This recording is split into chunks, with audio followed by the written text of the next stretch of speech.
Hi, Professor Kutz. Hi, Martha. Hi, Professor Snow. Hopefully we'll have a few students joining us too. Okay.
Jessica, do you want to just wait for a couple more minutes and then get started? And if people join late, they can just be added.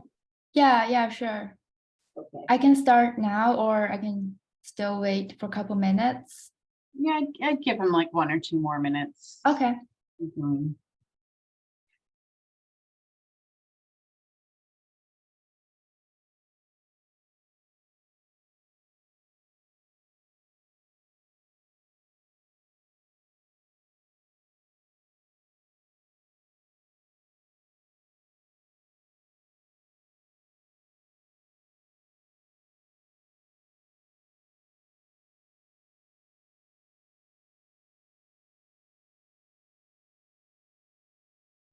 Hi everyone. I don't think I'll be able to stay for the whole entire time. Just wanted to let everyone know. Recording in progress.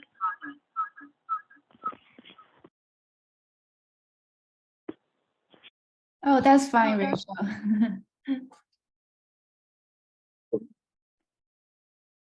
Rachel, thanks for joining for as long as you can. And then obviously when you have to go, I know that you're at work. So this is probably your lunch break. Yeah, it is. Yeah, thank you. Well, thank you so much for joining me.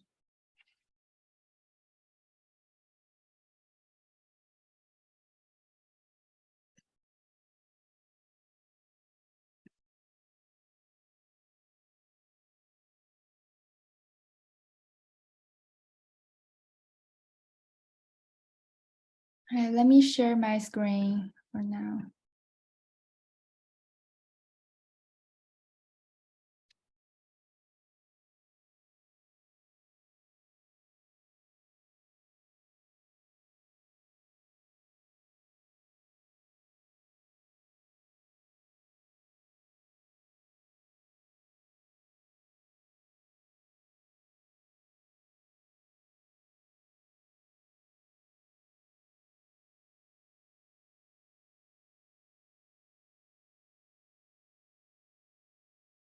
Can everyone see my screen? I can. Oh, okay, thank you. Mhm.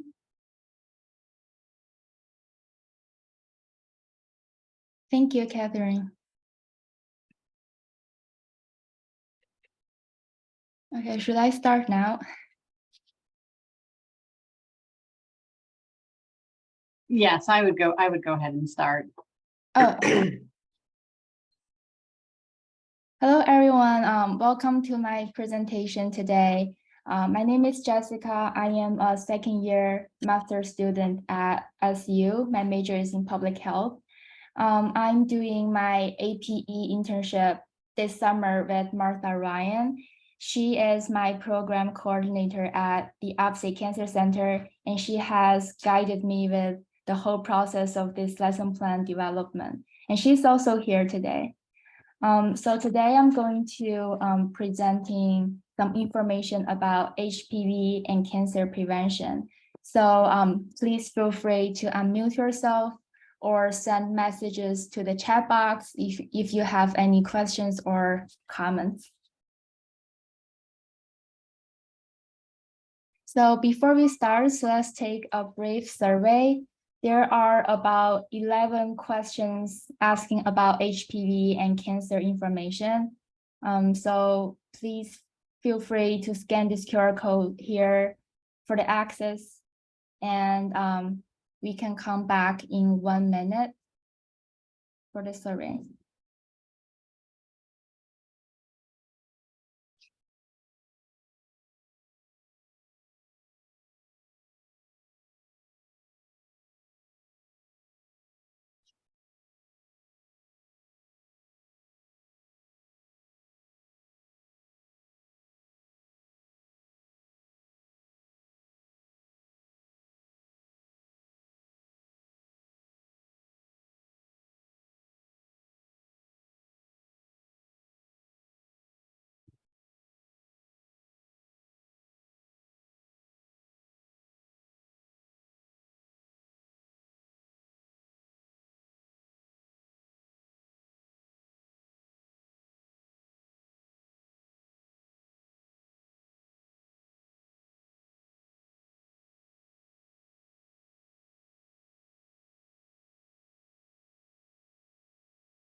Okay, I think that's 1 minute. So let's continue the presentation. So a little bit introduction about our program. So our program is called Beneath the Surface, and it is a HPV and cancer education awareness and prevention outreach program that is developed by the Upstate Cancer Center. So the HPV, the full name of the HPV is called human papillomavirus, and it is transmitted through the sexually transmitted or the skin-to-skin contact. In most cases, there are no symptoms. However, the wars on the genitals or mouth or surrounding areas may be evident.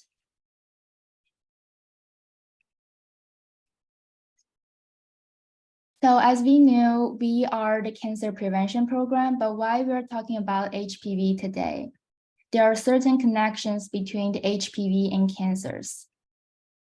So the HPV can cause about 6 types of cancers. It includes anal, cervical, vaginal, vulvar, penile, and oropharynx cancer. And the HPV vaccine can prevent 90% of those cancers.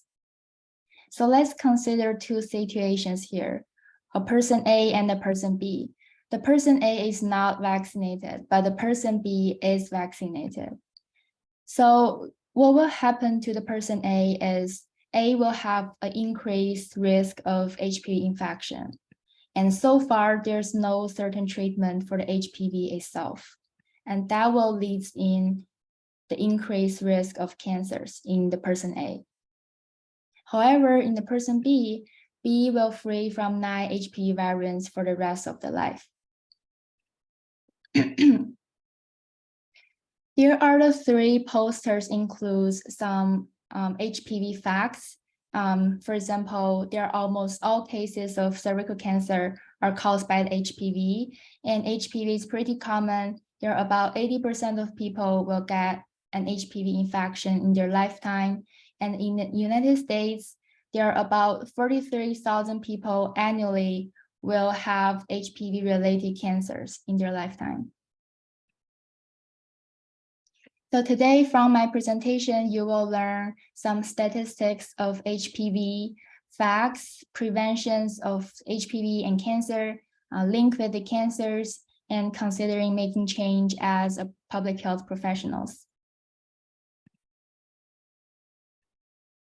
So let's take a guess. How many % of the sexually active men and women will be infected with HPV in their lifetime? If you have an answer in your mind, you can unmute yourself or send in the chat box. Just take a guess.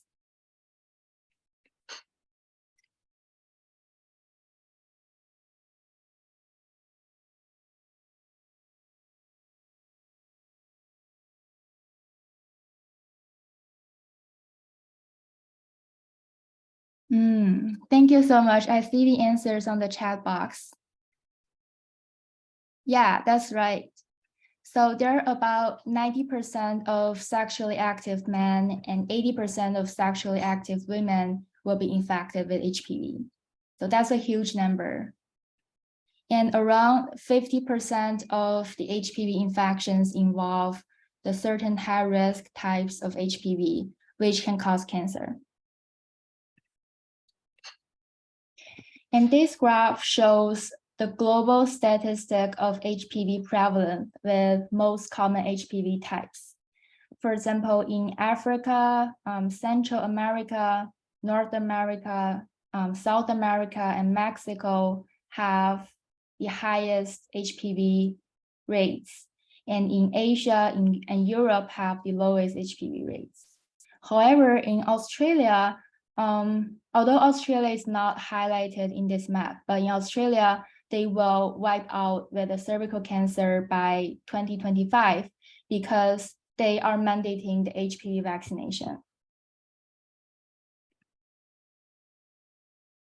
And HPV is really common in the United States. There are about 79 million people are infected. But for most people, HPV clears on its own. But for those who don't clear the virus, it could cause a lot of health problems such as cancer. And there's no way to know which patients who have HPV will develop cancer. And this graph shows the number of cancer cases associated with HPV in the New York State. It shows that in women, the most common HPV-related cancer is the cervical cancer, and in men is oropharynx cancer. Also, the social determinants explains HPV awareness rates as well. In the graph on the left here, we can see that the women have kind of more HPV awareness rates than men. There's a reason behind it, actually. So in 2006, when the HPV vaccination first became available, it was only for women to prevent the cervical cancer. But in 2009, the researchers showed that HPV vaccine can prevent against genital warts and other HPV-related cancers. So for now, the HPV vaccine can prevent cancers in both men and women.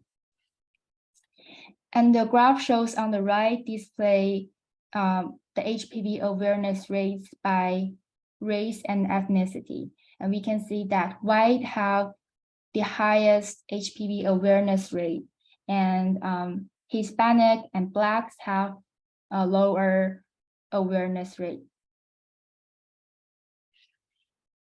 And this graph shows on the left shows that people have a higher education level, have higher awareness rates, and this one shows have a higher income, also associated with a higher awareness, HPV awareness rate.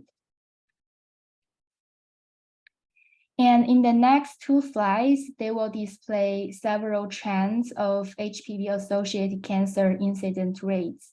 So for this graph, it shows anal and vulvar cancer rates in women is kind of increasing by years in 1999 to 2013. And in men, anal cancer is increasing, but for penile cancer is holding steady. And this graph displays the cervical cancer in women is kind of decreased, and the oropharynx cancer in men is increasing by years.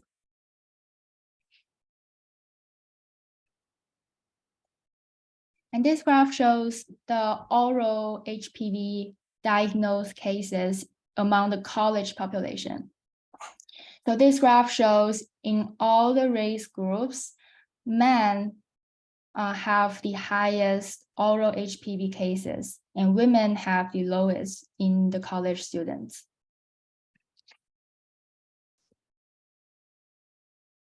So as we have discussed before, both men and women will have HPV infections in their lifetime. And these two graphs shows the cancer cases in men and women. And in men, the most common HPV-related cancer is oropharynx, and in women is the cervical cancer.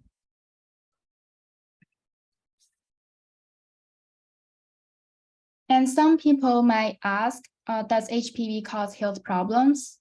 The answer is, in most cases, HPV goes away on its own, probably within 2 years without any health problems. It is called the asymptomatic.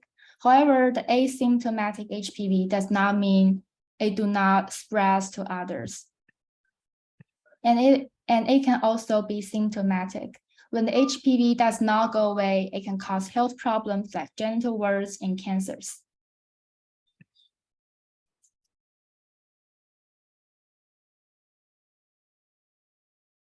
A lot of people were thinking the HPV cause health problems in women only, not in the men. It is not true.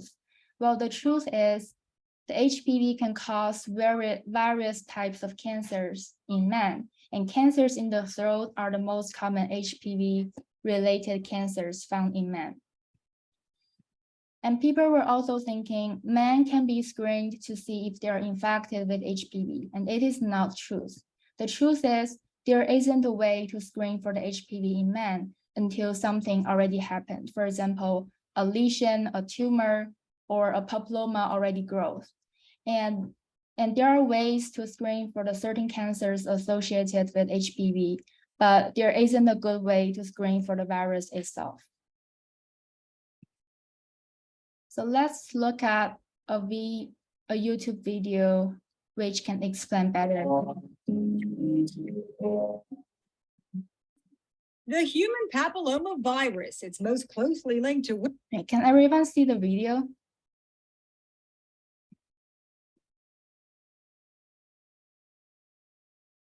Okay. Okay, thank you. Women and cervical cancer. HPV, there are 140 different types. Some are low risk, some are high risk. The high risk types are known to cause almost all cervical cancer. Studies show that half of all American men are infected with HPV, and it puts them at greater risk of cancer too. Absolutely. More and more cancers have been shown to be associated with the HPV virus. Among them are head and neck cancers. Many of these cancers are caused by HPV. Prior to 15, 18 years ago, probably 95% of my new cancer patients were smokers. But now about 45% are non-smokers, and the majority of those are caused by HPV.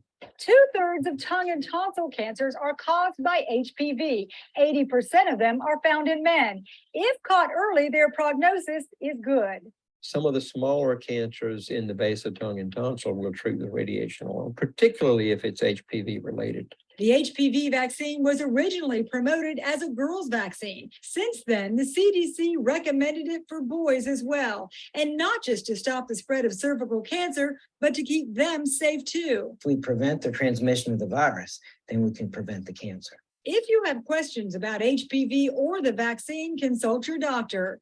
For Lee Memorial Health System, I'm Amy Osher.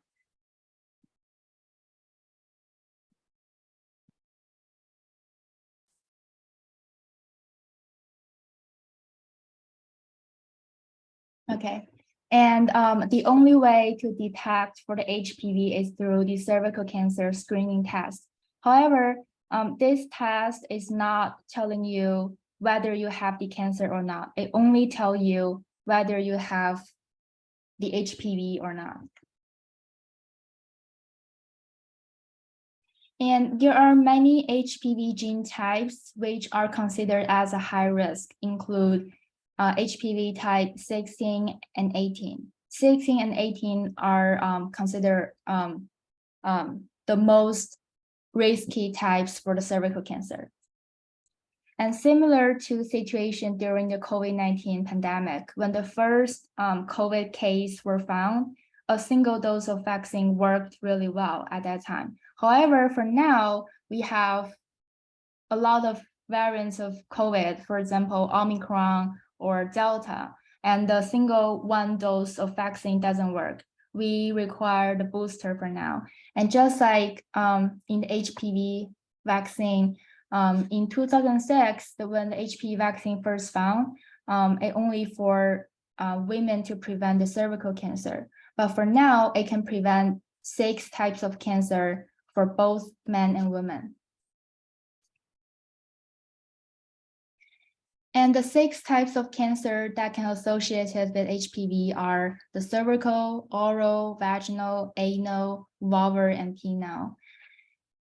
And cancer often takes years, even decades to develop. And there's no way to know who will develop cancer or other health problems from HPV. And people with a weak immune system are likely to develop health problems from HPV.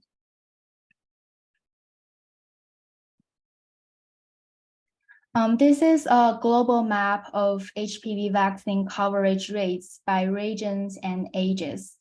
In Australia, New Zealand, North America, Europe, and Micronesia have a higher HPV vaccination coverage. And in these regions, most people got the HPV vaccination at age 10 to 24. And in the Central America, South America, Eastern Africa, Europe, and Southern Africa have a lower HPV vaccination coverage rates. And this is the regional gaps of HPV vaccination rates in the United States. We can see in DC, Massachusetts, and Rhode Island have the highest HPV vaccination rates. It is because the HPV vaccine is mandatory in those states. However, in Wyoming, Kentucky, and Mississippi have the lowest HPV vaccination rates. And this graph shows the disparities between females and males in the HPV vaccination. And there is a 16% of gap between male and female. This graph shows the vaccination status among the college students. We are happy to see there are around 50% of college students have already completed the vaccine doses. However, there are still 20 to 30% of the college students still do not know their vaccination status.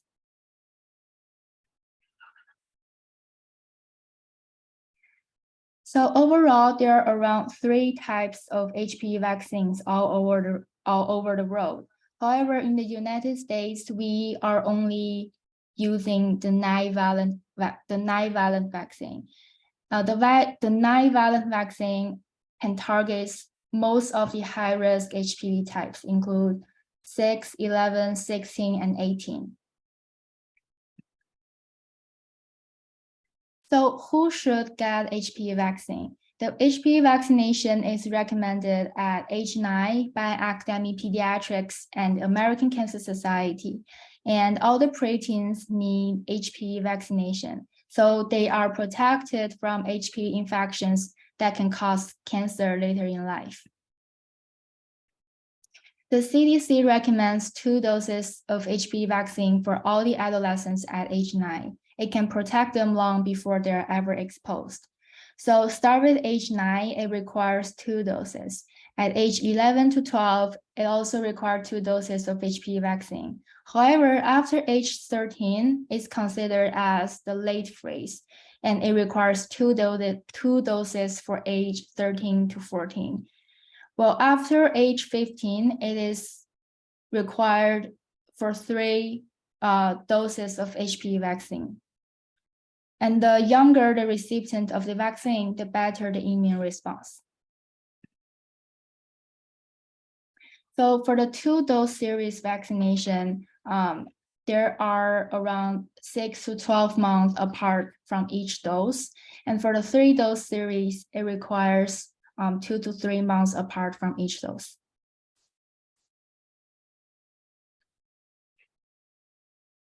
The HPV vaccination it works really well so far. The HPV vaccine has the potential to prevent more than 90% of HPV attributable cancers. And since HPV vaccination was first recommended in 2006, HPV-related cancer and genital warts cases have dropped 88% among teen girls and 81% among young adult women. The protection provided by HPV vaccines lasts a long time, and people who have received HPV vaccines were followed for at least about 12 years, and their protection against HPV has remained high with no evidence of decreasing over time.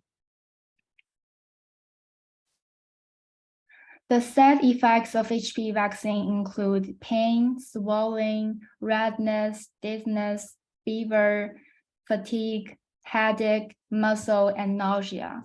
And just like other vaccines we have received, the side effect of HPV vaccine is not worse than others.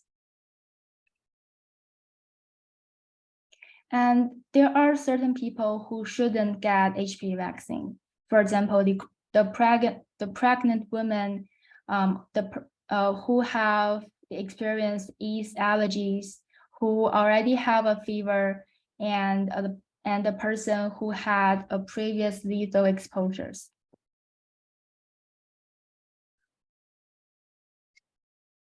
So one of the cancer that HPV can cause is called oropharyngeal cancer. It is a type of the head and neck cancer that occurs in the back of the throat, including the tonsils and the base of the tongue. And the cases have increased dramatically because the tumor now, most of the tumor cases were caused by the HPV infection. And the traditional open surgery is a common treatment for the oropharyngeal cancer, often followed by the radiation and the chemotherapy. And this is a mask that the cancer patients use for the radiotherapy. So let's look at a video talking about oropharyngeal cancer and treatment. Live t-shirts, frames, floral, and more. Don't miss out on these great deals. Hey, you, let me buy your car. Davidson wants your trade. Get more at davidsonfordclay.com. HPV, or human papillomavirus, is a common virus that newly infects about 14 million Americans each year. There are around 100 types of HPV, with nearly a third affecting the genitals of both men and women. HPV can also lead to the development of cervical cancer. But did you know HPV is also linked to oral cancer? Medical oncologist Jessica Geiger, MD, explains how HPV can lead to oral cancer and how it's treated. So one type of cancer that is often grouped in with oral cancer is HPV-related head and neck cancer. Now, HPV is an oral infection that poses a risk to developing cancer, specifically in the oropharynx, which is in the back of the throat. It involves the tonsils and the base of the tongue. And it's due to an oral infection caused by HPV. A note about HPV-related cancer: the most important way to prevent an HPV-related cancer is by far vaccination. So HPV vaccines have been well studied and approved for almost well over 10 years, 15 years. Very well known that HPV vaccines prevent not only genital warts and cervical cancer in women, but also head and neck cancer and HPV-related throat cancer. While the vaccines are approved for both men and women up to age 45, vaccination before exposure is the key. And so that's why we recommend that children are vaccinated around the age of 11 or 12 before they ever have any sexual contact or sexual activity. For many who contract HPV, the virus simply goes away and they never know they had it. For others, though, the virus can linger for years, even decades, before developing into cancer. While the cancer itself is slow to develop, it spreads quickly, often to the lymph nodes. HPV-related throat cancers can also be hard to detect because symptoms overlap with other conditions. Those include, but aren't limited to, swelling in the neck, swollen lymph nodes, ear pain, painful swallowing, sore throat, and vocal changes. Once the cancer reaches the lymph nodes, those lymph nodes tend to swell. This is often the symptom that leads to a diagnosis. HPV-related cancer is often approached in the same manner as other head and neck cancers. We have surgery, we have radiation, and we have chemotherapy or other medicines that go all throughout the body to treat cancer. And we often do have to use a combination of 2 or more of those therapies in order to cure the cancer. The good news is that most people who develop HPV-related throat cancer respond well to treatment. Around 90% receive a favorable prognosis. Receiving the HPV vaccine, regular dental visits and screenings are all essential parts of prevention and early detection that can keep you healthy.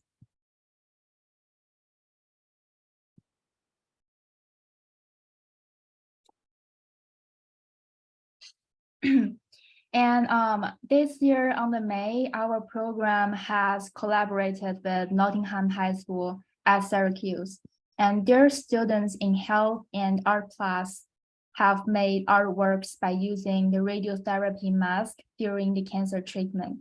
And they have expressed their own supporting and encouraging messages through their masks to to encourage the current cancer patients. So here's a picture of the mask that they have made. And we have created the art show for the masks.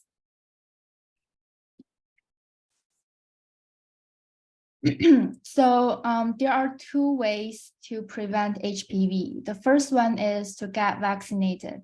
The HPV vaccines can prevent most cases of cervical, vaginal, vulvar, oral, penile, and anal cancers. And the second way to prevent it is to avoid direct contact. It spreads through the close skin-to-skin touching. A person with HPV can pass the infection to someone even when they have no signs or symptoms. So there are some take-home messages here. The HPV is very common. About most people will be infected in their lifetime.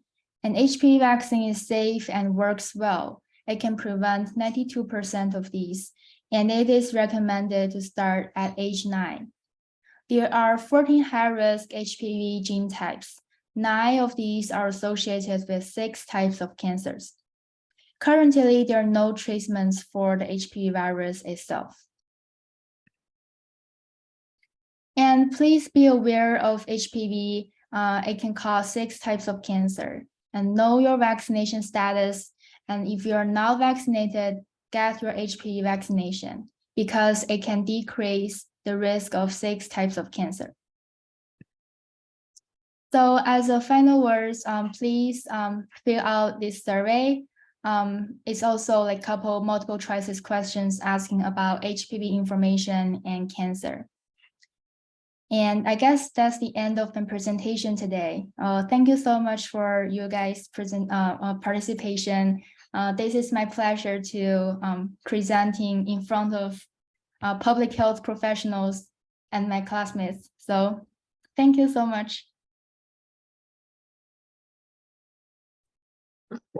Thank you, Jessica. I think you did a great job. Thank you. And students, if you have any input for Jessica, please share it with her. She's done a lot of hard work, as you can tell, with the knowledge that she has shared through the presentation. She's done a lot of in-depth research on, the whole thing about HPV. And just to give you a little bit of background, the original Beneath the Surface was geared towards high school and middle school students. So Jessica really developed this for college students, and included in the obviously the content of the presentation is a lot more data and things like that we really felt that Jessica thought college students would really relate to. So nice job, Jess. Thank you so much. Yes, thank you, Jessica. Thanks for sharing it with everyone. And I do hope that Catherine and Julia and Rachel, I know she had to hop off. I knew she was at work. But if you have some feedback to give Jessica about any component of it, what was visually appealing, what really resonated with you, any improvement or suggestions, that would be great, because you are the target audience. Thank you so much. Yeah. Thank you, everybody. Thanks, Jessica. Thank you. Thank you so much for doing this. You did a great job. Thank you. And we will we'll talk with you soon. Okay, thank you so much. All right, bye. Bye.